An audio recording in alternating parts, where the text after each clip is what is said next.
بسم اللہ الرحمن الرحیم۔ السلام علیکم معزز طلباء کرام، آپ سب کیسے ہیں؟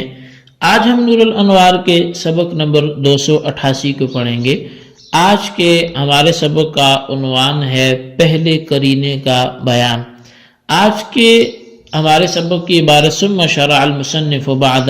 ذلك فی بیان قرائن العمل بالمجاز سے شروع ہوتی ہے۔ آج کے سبق سے مصنف دراصل 5 قرائن کا بیان شروع کر رہے ہیں، اور یہ 5 قرائن حقیقت پر عمل کو چھوڑنے کے اور مجاز پر عمل کے کرنے کے حوالے سے ہیں، تو ان میں سے پہلا قرینہ آج ہمارے سبق کا موضوع ہے۔ تو آئیے سب سے پہلے آج کے سبق کی عبارت پڑھ کے اس کا ترجمہ کرتے ہیں، اس کے بعد باقاعدہ سبق کی وضاحت بھی کرتے ہیں۔ مصنف علیہ رحمہ لکھتے ہیں ثم شرع المصنف بعد ذلك فی بیان قرائن العمل بالمجاز وترک الحقیقت وہی 5 علی ما زعمہ۔ پھر مصنف علیہ رحمہ اس کے بعد مجاز پر عمل کرنے کے قرائن کے بیان میں شروع ہو گئے اور حقیقت کو چھوڑنے کے قرائن کے بیان میں شروع ہو گئے، اور وہ 5 قرینے ہیں اس بنیاد پر جو ماتن نے گمان کیا۔ فقال، تو چنانچہ آپ نے فرمایا والحقیقت تترک بدلالت العادت کالنظر بالصلاۃ والحج، اور کبھی حقیقت کو چھوڑ دیا جاتا ہے دلالت عادت کی وجہ سے، جیسا کہ نماز اور حج کی نظر ماننا۔ فإن الصلاة في اللغة الدعاء كما في قوله تعالى يا أيها الذين آمنوا صلوا عليه وقوله عليه السلام وإذا كان صائما فليصلي أي ليدعو۔ فرمایا کہ بس بے شک لفظ صلاۃ لغوی طور پر دعا کے معنی میں ہے، جیسا کہ اللہ تعالیٰ نے فرمایا اے ایمان والو تم بھی ان پر خوب دعا کرو، دعا یعنی درود بھیجو۔ اور نبی علیہ السلام کا فرمان کہ جب روزے سے ہو تو پھر اسے چاہیے کہ دعا کرے، فلیصلی کا معنی لیدعو، وہ دعا کرے۔ ثم نقلت الى الارکان المعلومۃ والعبادۃ المعہودۃ، پھر اس لفظ کو صلاۃ سے، دعا سے ارکان معلومہ اور عبادت معہودہ کے لیے نقل کر لیا گیا۔ وحجر معناہ الاول، اور اس کا جو پہلا معنی تھا دعا والا وہ چھوڑ دیا گیا۔ فإن قال أحد لله علي أن أصلي تجب علي الصلاة للدعاء، اب اتنا چھوڑ دیا گیا کہ اب اگر کوئی شخص یہ کہے کہ اللہ کے لیے مجھ پر اصلی ہے، یعنی مجھ پر للہ علی ان اصلی، اللہ کے لیے مجھ پر صلاۃ واجب ہے، اب کوئی شخص یہ بولے تو اس پر نماز واجب ہوگی، دعا واجب نہیں ہوگی۔ وقت الحج لغتاً القصد، ایسی حج کا لغوی معنی قصد کا ہے مطلقاً۔ ثم نقل فی الشرع الى المناسک المعہودۃ فی مکہ تھا، پھر اس کو شرعی طور پہ ان معہود مناسک کے لیے نقل کر لیے گئے جو مکہ میں جا کے مخصوص ارکان ادا کیے جاتے ہیں۔ فلو قال للہ علی ان احج، اب اگر کوئی شخص یوں قسم کھائے کہ اللہ کے لیے مجھ پر حج کرنا ہے، تجب علیہ العبادۃ المعہودۃ، تو اس پر قصد واجب نہیں ہوگا بلکہ عبادت معہودہ، وہ جو مخصوص ارکان ہیں حج کے، وہ واجب ہوں گے۔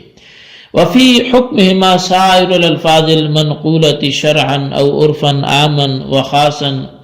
اور ان دونوں کے حکم میں وہ تمام الفاظ داخل ہیں جو شرعاً یا عرفاً عام و خاص اعتبار سے منقول ہوں۔ وَقَضَى قَوْلُهُ لَا يَدَعُ قَدَمَهُ فِي دَارِ فُلَانٍ عَلَى مَا مَرَّ، اور ایسی ہی اس کا یہ قول کہ وہ اپنا قدم فلاں کے گھر میں نہیں رکھے گا اس بنیاد پر جو گزر گیا۔ جی طلبہ کرام، یہ ہمارے آج کے سبق کی عبارت اور اس کا ترجمہ تھا جو آپ نے سماعت کیا۔ آئیے اب اس کی وضاحت کی طرف بڑھتے ہیں۔ شارح علیہ رحمہ نے فرمایا کہ یہاں سے مصنف ان قرائن اور مواد کو بیان کرنا چاہتے ہیں جن کی وجہ سے مجاز پر عمل کیا جاتا ہے اور حقیقت کو چھوڑ دیا جاتا ہے۔ مصنف کے خیال کے مطابق ان کی تعداد 5 ہے۔ نمبر 1 دلالت عادت، نمبر 2 دلالت لفظ فی نفسی، نمبر 3 دلالت سیاق نظم، نمبر 4 دلالت حال متکلم، اور نمبر 5 دلالت محل کلام۔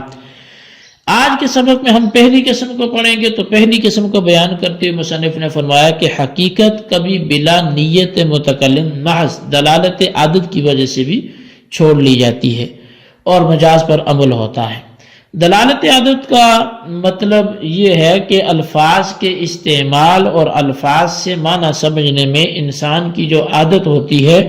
اس عادت کے دلالت کرنے کی وجہ سے بلا نیت متکلم معنی حقیقی متروک ہو جاتے ہیں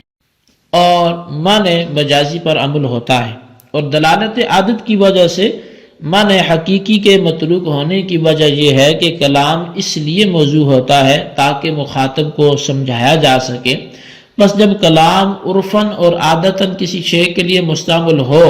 اور اس کو معنی لغوی سے نقل کر لیا گیا ہو تو استعمال کی اس عادت اور عرف کو ترجیح حاصل ہوگی اور اس کا معنی حقیقی معنی لغوی جو ہے وہ متروک ہوگا۔ یہ خیال رہے کہ دلالت عادت کی وجہ سے حقیقت کا متروک ہونا اس صورت میں ہے جبکہ حقیقت مستعمل نہ ہو، کیونکہ حقیقت اگر مستعمل ہوگی تو حضرت امام اعظم امام ابو حنیفہ رحمۃ اللہ تعالی علیہ کے نزدیک حقیقت مستعملہ پر عمل کرنا اولا ہوگا اور مجاز متعارف پر عمل کرنا اولا نہیں ہوگا۔ دلالت عادت کی وجہ سے حقیقت کے متروک ہونے کی مثال یہ ہے کہ اگر کسی شخص نے صلاۃ اور حج کی نظر کی، منت مانی، تو اس سے صلاۃ مخصوصہ یعنی قیام، قرات، رکوع، سجود وغیرہ جو نماز ہے وہ اور شعائر معلومہ ادا کرنا لازم ہوں گے، کیونکہ لغت میں صلاۃ کے معنی دعا کے ہیں، جیسا کہ اللہ تبارک و تعالیٰ کا فرمان بھی ہے ان اللہ وملائکتہ یصلون علی النبی یا ایھا الذین آمنوا صلو علیہ وسلم تسلیما۔ اب اس فرمان میں صلو سے مراد یہ ارکان مخصوصہ قیام، قرات، رکوع، سجود نہیں ہے بلکہ دعا ہے، اور رسول اکرم صلی اللہ علیہ وسلم کا بھی فرمان ہے کہ وَإِذَا كَانَ صَائِمًا فَلْيُصَلِّ، اب کوئی بندہ جب روزے سے ہو تو وہ دعا کرے۔ اب فَلْيُصَلِّ میں صلاۃ کے معنی دعا کے ہیں، پھر صلاۃ کے معنی کیونکہ یہ تو حقیقی معنی تھے صلاۃ کے دعا کے، اب اس کے معنی ارکان معلومہ اور عبادت معینہ یعنی نماز کی طرف نقل کر لیے گئے، اور لغوی معنی جو دعا کے تھے وہ چھوڑ دیے گئے، حتیٰ کہ جب لفظ صلاۃ بولا جاتا ہے تو اس سے معنی مجازی یعنی ارکان معلومہ کی طرف ذہن منتقل ہوتا ہے، لغوی معنی کی طرف ذہن منتقل نہیں ہوتا۔ پس اگر کسی نے للہ علی ان اصلی کہا تو اس پر نماز واجب ہوگی اور دعا واجب نہیں ہوگی، یعنی عادت اور عرف کی دلالت سے معنی حقیقی جو دعا تھے وہ متروک ہوں گے اور معنی مجازی یعنی ارکان معلومہ پر عمل کرنا یہ واجب ہوگا، کیونکہ اہل اسلام کی عادت یہ ہے کہ وہ عبادت معلومہ یعنی نماز کی نظر کرتے ہیں، دعا کی نظر نہیں کرتے۔ اسی طرح لغت میں حج کے معنی مطلقاً قصد کے ہیں، ارادے کے ہیں، پھر شریعت نے اس کے معنی ان مناسک کے معہودہ یعنی ان معروف ارکان کی طرف نقل کر لیے گئے جو ارکان جو مناسک مکے میں ہوتے ہیں، حتیٰ کہ جب لفظ حج بولا جاتا ہے تو اس سے حج کی مخصوص عبادت مراد ہوتی ہے، وہ وقوف عرفہ مراد ہوتا ہے، وہ خانہ کعبہ کا طواف مراد ہوتا ہے،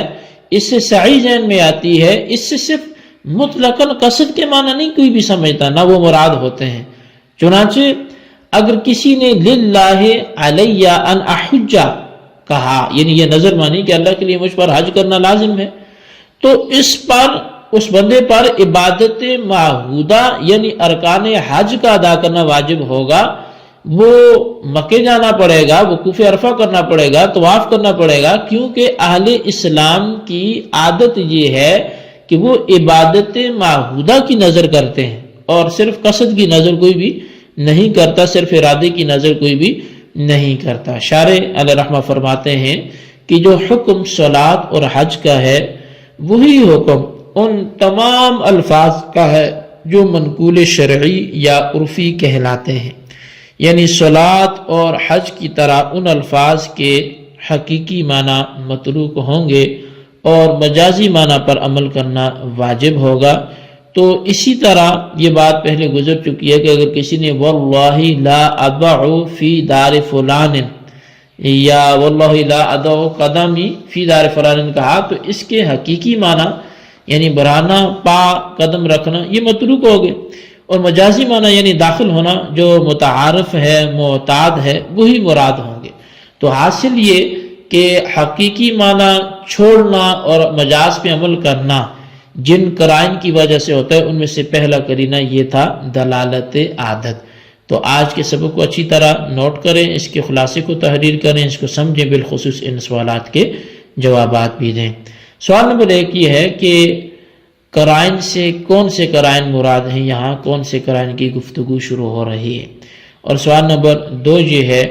کہ صلاۃ کے حقیقی معنی پر کوئی ایک آیت اور ایک حدیث پیش کریں۔ اللہ تبارک و تعالیٰ سے دعا ہے جو کچھ ہم نے پڑھا سنا اسے یاد رکھنے کی توفیق نصیب فرمائے، آمین بجاہ النبی الامین صلی اللہ علیہ وسلم۔